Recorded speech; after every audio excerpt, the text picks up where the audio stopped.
Opel is releasing its new Astra later this year, and this time it's going after the big guns. No longer is it happy to be one of the also-rans in the German hatchback segment.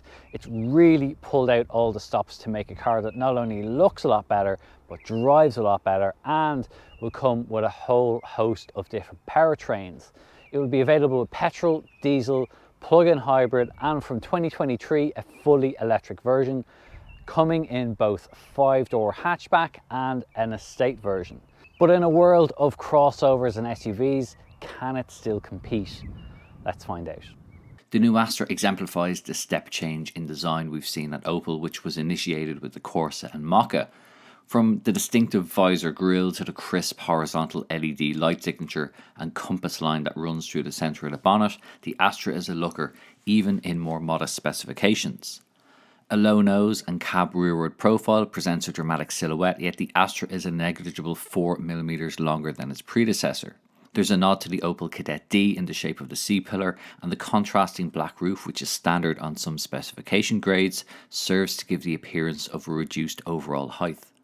Slim rear lights form an impressively tight fit with a tailgate due to its thermoplastic construction, and in keeping with the current design trends, the Astra name is spelled out across the back. Boot capacity is 422 litres, but that drops to 352 litres in this plug-in hybrid model on account of the battery pack underneath. The interior of the Astra is every bit as striking as the exterior, and it's very nicely laid out.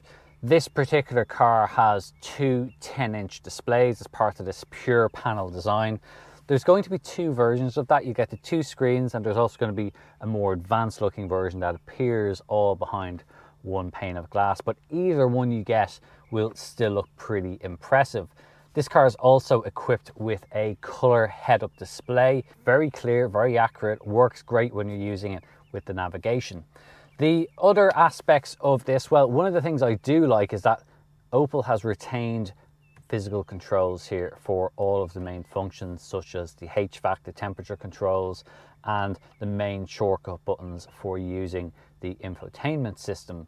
That itself is much slicker than we've seen in previous Opels, so well done to Opel for upping its game in that front. With this being quite a highly spec model, I've got heated steering wheel function, heated seats and cooled seats, not to mention a heated windscreen. So you can have the Astra with quite a high degree of equipment, really putting it up against cars like the Volkswagen Golf, which has always been a bit of a standard bearer in this segment. The center console is a large flat design here. I'm not a fan of the heavy use of this glossy piano black material on top here.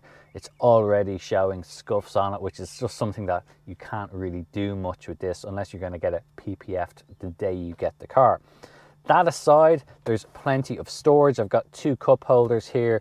If I slide this section forward, there's a wireless charging pad in here, lots of extra deep storage, two more USB-C ports and a 12-volt socket. So there's no issue with keeping all of your things topped up and charged up while you're on the move. There's no traditional gear selector with the automatic version. The 8-speed uses this rocker toggle, which we've seen on a number of Stellantis products. It works very well, it looks nice, it's easy to use. You've got drive mode button here, which again sits largely flush, and an electronic handbrake. So it all works quite nicely. The steering wheel looks really nice too. What I do like is that Opel has kept a rather slender design. So often now steering wheels are big and chunky and they do look okay, but sometimes they can feel a bit weird in your hand. This is a very simple, very refined version of the modern steering wheel, and it works great. It's a good size. All the controls are nicely laid out on it here. You've got paddles here on the back, and then you've got familiar Opel switchgear behind that for your lights and indicators and wipers. There's a largely frameless mirror here and good side mirrors as well. So visibility is pretty good, but it does also come available with a pretty decent reversing camera as well. There's an okay sized glove box. It's not too bad. And there's also a little bit of extra storage below the center air vent in here for putting in your sunglasses. quite nice. It's quite discreet. If you didn't really notice that there was a compartment there, you'd almost just think it was blanked off. Overall, pretty good. The seats are good. Opel again continues to use its AGR certified seats, meaning that they're a little bit better, a little bit more supportive for your back. Good on a longer journey. There's also a good degree of adjustability here from the steering wheel. It's manually adjustable, but there's a reasonable amount of height and reach here as well. So should be easy enough to get a comfortable driving position. This car is also equipped with electrically adjustable seats and massaging function too, so you've no shortage of creature comforts available to you with the new Astra. Other features in the infotainment system include voice activation, so you can simply ask the car to look for certain points on the road or tell it you're too warm or too cold and it will adjust the cabin temperature. It's also equipped with Android Auto and Apple CarPlay wirelessly, so it's very easy to have your phone hooked up. You don't need to even take it out. Once you get into the car, it will automatically pair. Adults will have fairly good amount of room back here. I'm 5'9" and I'm sitting behind the driver's seat, how it's set up from my driving position. So I've got plenty of room here. I've got a couple of inches to spare. I've got a good amount of elbow room, and if I pull this down, I've got plenty of support here, a couple of cup holders there too.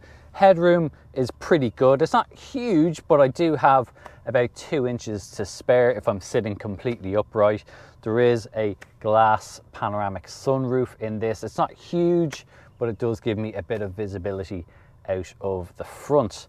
The center console does extend back a little bit, so those sitting here in the middle seat will feel a little bit of a pinch, and there's not a huge amount of foot space on either side, partly because of the shape of these seat rails that are sticking out of the floor. You do get 2 air vents back here. I get a USB-C port, and this particular model is also equipped with the heated rear seats, so heated outer seats as well. So there's pretty good amount of space back here. The door bins are reasonable. You'll get a small drinks bottle in there, and you've got electric windows back here too.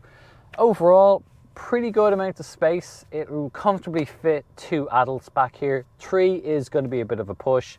The 2 outer seats are wide enough that they'll easily fit in child seats. The Isofix is fairly easy to get at too. So that's what it's like sitting in the back of the Astra. Now, refinement is a word that gets leveled at a lot of cars these days, but Opel does successfully warrant the use of that word, because this is a car that is a lot quieter than its predecessor, and it feels much more as you might expect a somewhat premium German hatchback to feel like. It's a lot quieter on the move too, because Opel fits this with acoustically optimized side glass, so that helps cut down some of the high frequency noises such as wind roar at motorway speeds, and road noise is also quite well suppressed. Even though this is on the larger optional alloy wheels, there's not a great deal of road noise because a lot of the underbody is enclosed, and even the engine itself is decoupled from the cabin. All sounds quite fancy, but what that really translates to is a car that is pretty quiet on the move. Now, part of that is also down to the fact that this is a plug-in hybrid, so as you would expect, the electric motor element of that is very hushed, but there's also not much of an electrical whir from it, so when it is operating in its electric mode, it is whisper quiet, as you would expect from an electric vehicle.